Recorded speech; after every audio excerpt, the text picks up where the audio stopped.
Hey everyone, it's Byron again, here to testify for Jesus Christ. I got to tell you that before Christmas, time before the holidays and all, I honestly thought that I would be packing up, leaving from where I'm at, going to another location immediately. The Lord showed me two dreams one night, one in which I had to do a particular paperwork, the next in which I had to pack and get ready. And come to find out, I've packed a lot more in me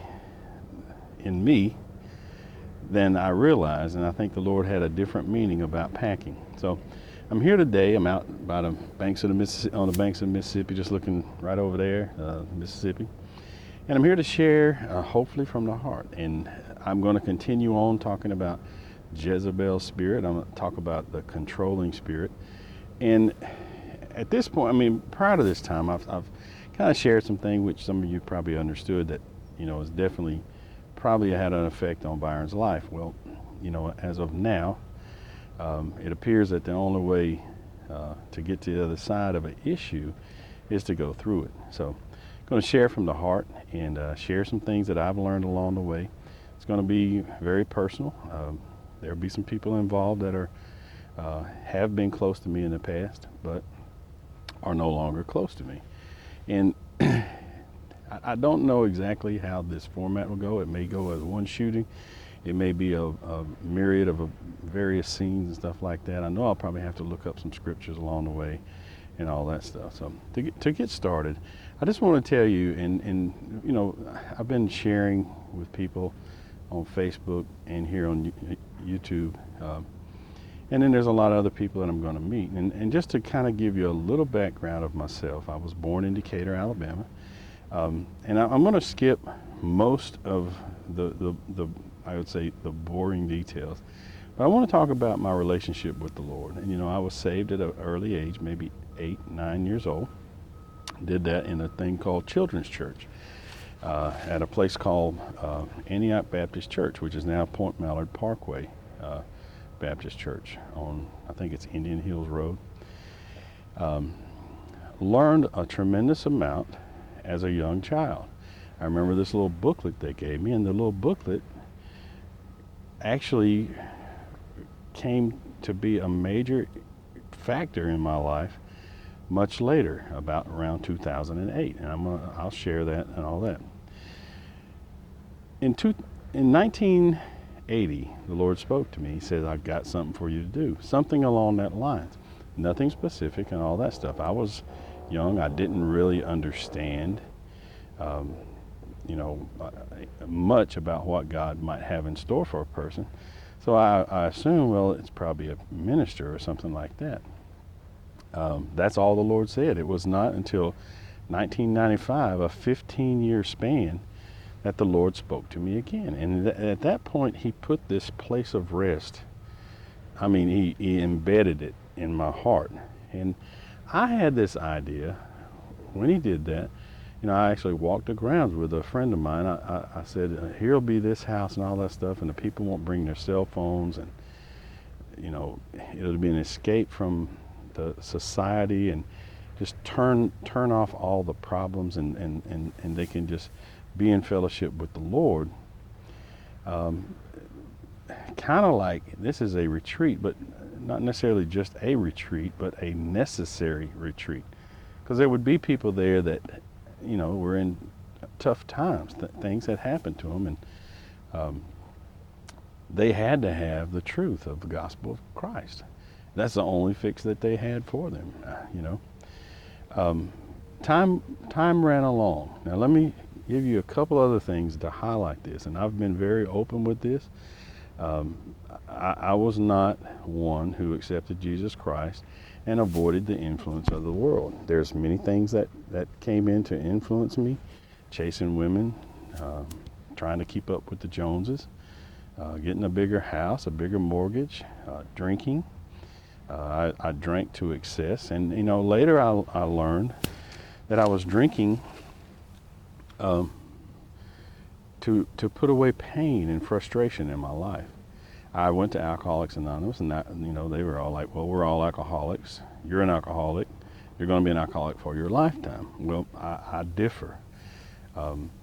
I had trouble saying that I was an alcoholic when I initially got in there, but I realized I couldn't even really talk unless I said that. So I said that for the period of time that I was in Alcoholics Anonymous. My drinking caused many problems, and they were coupled by me being frustrated with life, the things that were happening in my life, and I got depressed. And I went to see a counselor, and he actually prescribed a medication. Well, first of all, since that time I've realized the drugs that are used have many bad side effects, and there's a lot more to drug use in a legal sense than what meets the eye. And I can tell you that I guarantee you that there are drugs specifically designed to meet potentially a small need in your life, but there's a design into those drugs to also cause problems. Well, I didn't get this part of taking those medications and drinking. I didn't get you do one or the other. They told me, but I would take the medication and drink, and you have this effect called synergistic effect, or synergistic, or ever how people want to say that. Well, what happens is the effects of the medication are multiplied, or the effects of alcohol are multiplied. And when when we talk about multiplication, most of the times we think of a positive, like 2 plus 2 equals 4, but 2 plus negative 2 is negative 4. So there's negative effects to this, and I experienced a lot of those negative effects. Man, there's so many embarrassing things that I could just reel off and name that were negative effects. 1, of just drinking, 2, of taking the medication, and 3, of mixing them. So that's one of the issues, at least, that I ran into. I got to where I was in a marriage, and I was addicted to pornography, and I ran around and had an adulterous affair and things like that. There's no beauty in my past. The beauty is when Christ rescued me. I don't want to pretend that I'm not guilty, because I'm not, and I haven't pretended that I'm not guilty, because there's no reason to do that. For some reason, the God of this universe chose to forgive me, and he also chose to speak to me, and he also chose to redeem me and bless me through his son Jesus Christ. And I took advantage of that, because I was toast. I was literally toast. These problems that I mentioned, they came between periods of what I call personal revival. There'd be times in my life where something would happen. Say, for example, in one of the cases in 1980, a revival was at our church, and this minister, he was actually speaking the truth. There's no doubt in my mind this guy was on target, because I felt the Spirit. And during one of the services, God spoke to me. In 95, it was a personal revival outside of church. Once, this is crazy. This is how it happened, though. Once I experienced a personal revival, then I went to church. And through the course of many various things, I lost the fire. And I noticed that had happened, often in my life. It's like I'm excited, I'm fired up for the Lord, but I'm here in this church and no one else is, and it's kind of tough. And I experienced that. I cannot deny that. I spoke about the lukewarm church, and I tell you, there's people that are perfectly comfortable in the lukewarm church, and that's fine. There's people that think that the lukewarm church is in fact the real church, but it's the one that Jesus Christ is going to spew out of his mouth. So I experienced that.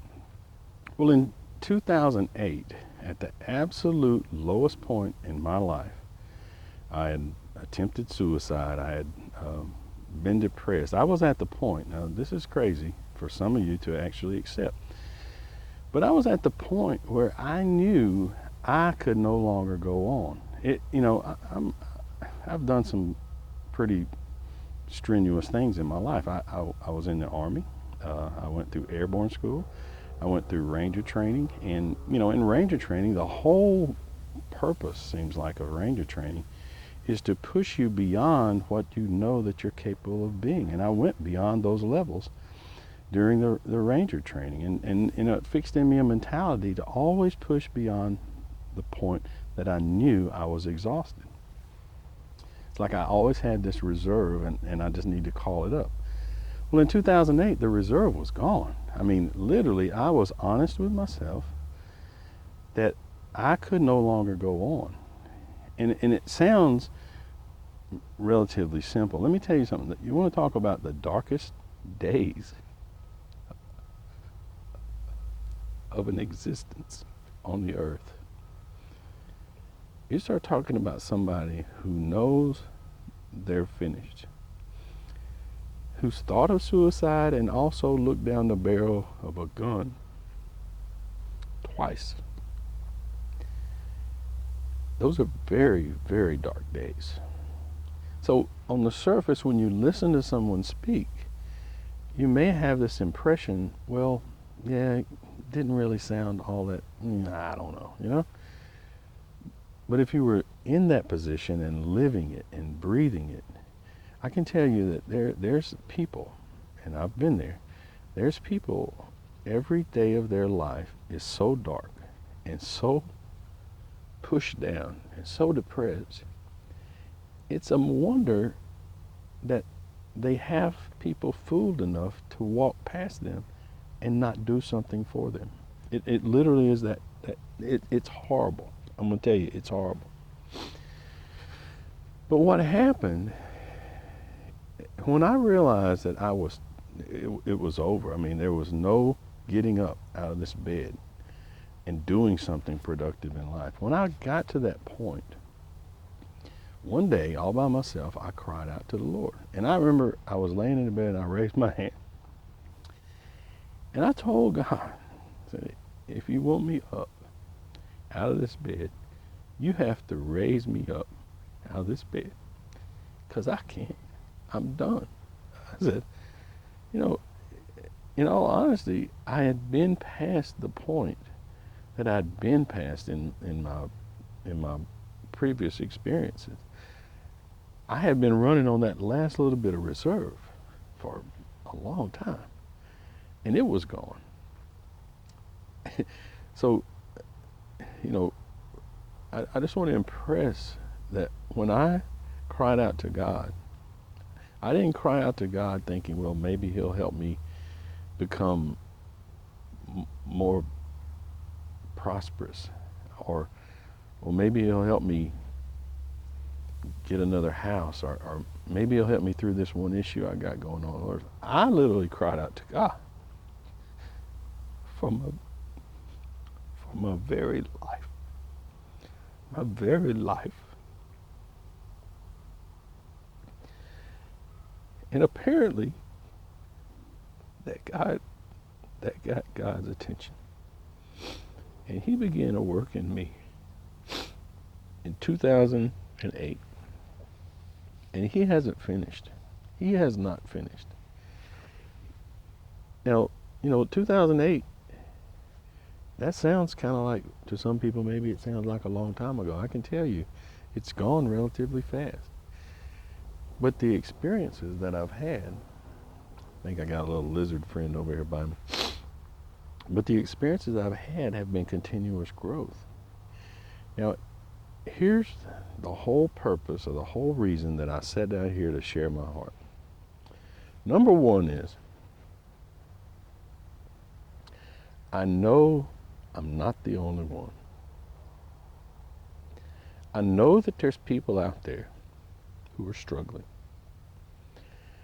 I know that every day of your life, you wonder how much further you can go on.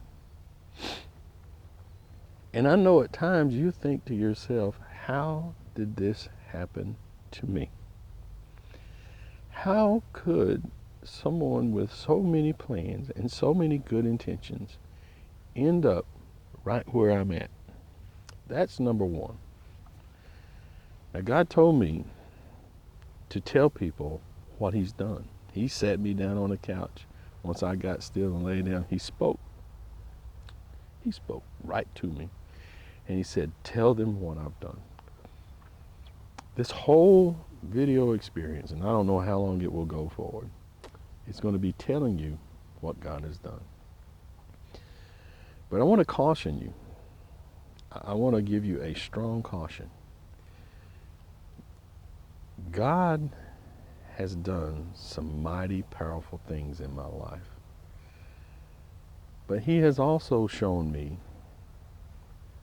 some mighty negative things about my life, about things that happened in my life, about people that were in my life, and about things that are coming in the future. So I want to tell you right now, if you're looking for somebody to minister to you good things, and it needs to be all fluffy and nice, you need to run from me right now, because I'm literally going to speak the absolute truth as I know it, as given to me by the creator of this universe, the God of Abraham, Isaac, and Jacob. And I'm going to tell you something. The truth will set you free. But in the process of being free, the truth can hurt, and hurt very, very deeply. Some of you out there, you've had some experiences in your life, and from that very one experience in your life, your whole life changed. And sometimes you're not even aware of the impact of what happened to you in that particular moment. And you've moved forward and you've lived your whole entire life with what I'll call some conclusions that you made about this one event. Some of those events for some people could have been absolutely horrendous. Sexual abuse, loss of a parent. The list could just go on and on and on. The divorce of parents. And that could have been a moment in your life where you made some decisions, and you may not have made them consciously. But from that very moment in life, you marched out in this life the best way you possibly knew how. And you've been running along in this life of yours, knowing beyond a shadow of a doubt, you're pedaling as fast as you can. And you know you're barely keeping up. What I'm going to do,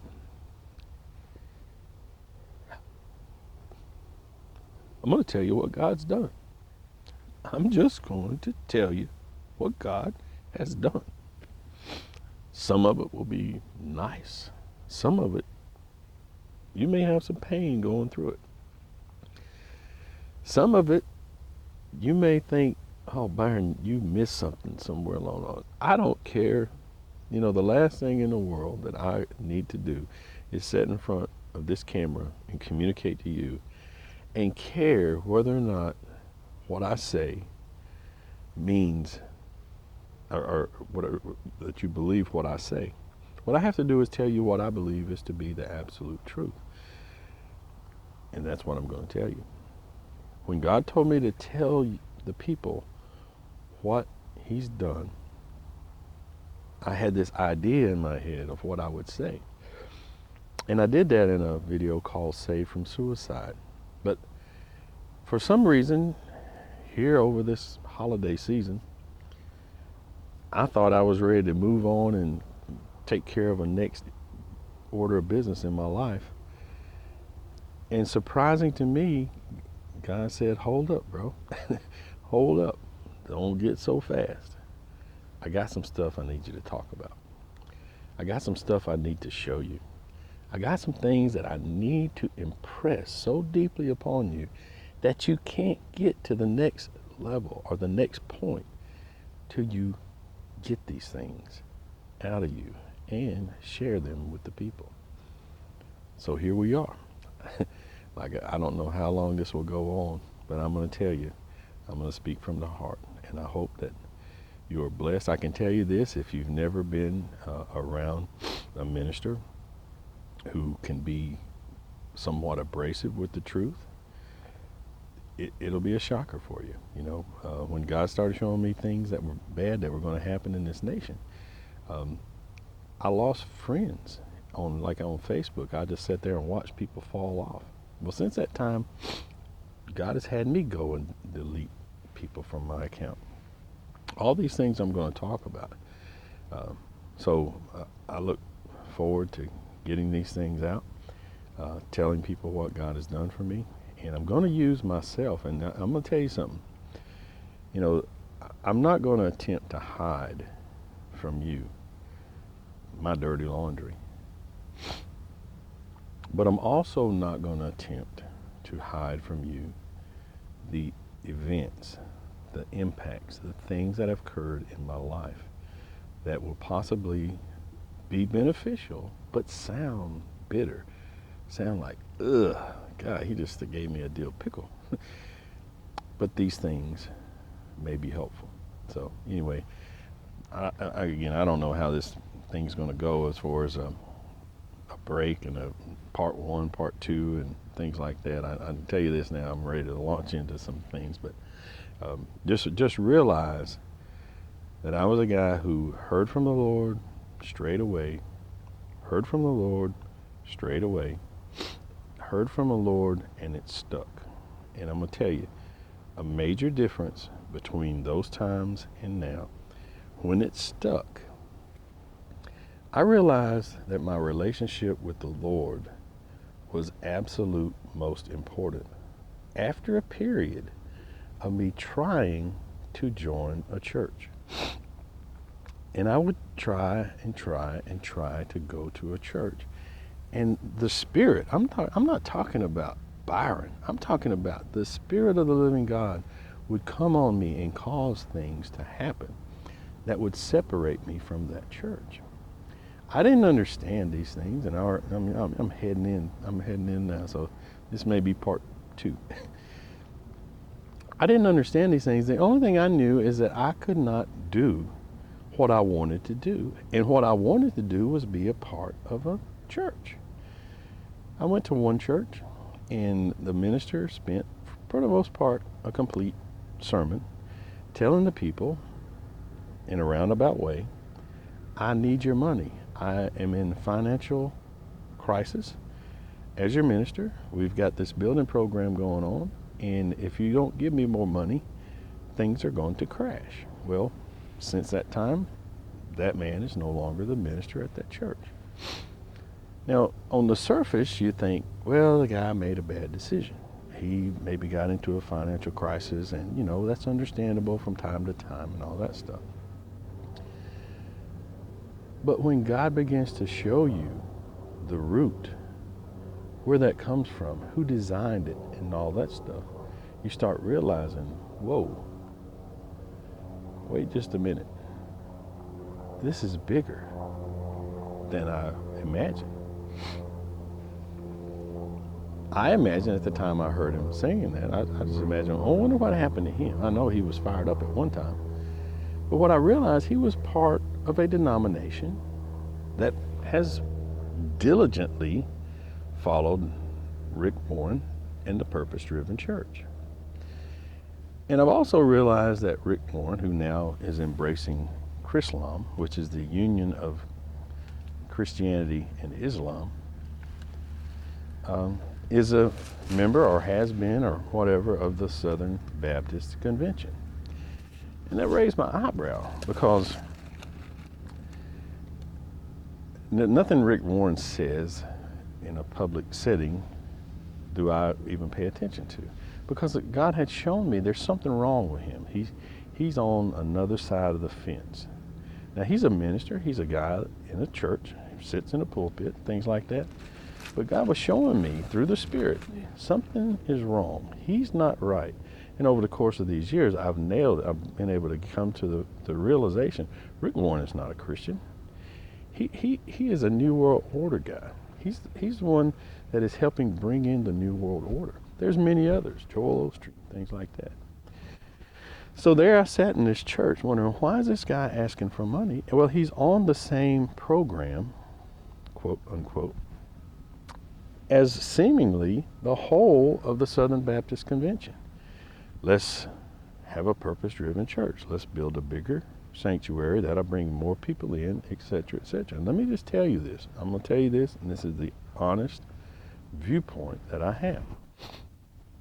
Seeker-sensitive churches, the churches that are trying to appease people, are churches from Satan. Now, the minister that's at that church, you may look at him and think, well, my goodness, this is the best guy I've ever met in my life, and things are just going well. I'm going to ask you to look at the fruit. Just stand out in the parking lot and watch as people drive up. They get out, they go in there, they go through their ceremony, all that stuff, and then, take some of them out to lunch afterwards. Go to the church, become, kind of like getting to know people and all that stuff. Take them out to the restaurant or something like that. But don't have your agenda. Just let the conversation flow. Over the course of a period of time, you're going to find out who their God is. Their God might be football. Their God might be that new car they just bought. Their God actually might be them. But what I have realized mostly is that they honestly believe that their relationship with God is encapsulated in that little circuit that you just visited with them. Drive into the parking lot, walk into the building, do the service, walk out of the building, get back in their car, go to have something to eat, and then join the rest of the world. That's how I see it. Now, I know beyond a shadow of a doubt, God has people everywhere, and they're diligently working where they are. I know that beyond a shadow of a doubt. But as a whole, I'm telling you, that's the deal. And I'm gonna break right there because I just talked about one specific issue that God has shown me. So I'm gonna take a break here and move on to the next thing. Now, don't realize that I'm so naive that there aren't people out there wanting to argue this point. And I'm gonna tell you, you've got one of two choices at the point that you want to argue the point that I've made. The first choice is to leave and go on. And I'll be honest with you, if you are one of those types, it potentially would be best for you to do so, because I can't change what God has shown me. I can't tell God, you showed me these things, and now I'm going to reject what you've shown me personally, and I'm going to assume this other man's position because he brings up a valid argument. I'm not going to go there. Now, we're going to go into more things later that'll explain the whys. The second thing is that, if you want to argue and all that stuff, I'm way past that point. I have dropped people on Facebook and in real life who are half-hearted, going through the motions of being what they call I'm going to call it a United States good old Christian. It's lukewarmness. It's half-heartedness, influenced by Satan himself. So I'm not. What I would recommend is that if you do have an argument, and you believe that argument is absolutely the most valid argument in the world, do one of two things: leave now, because I can't change my position, because the God of this universe has shown me this, or stick around and see if the things that I say aren't so. So I'm going to take a little break here from this one and get on to the next one. Thanks.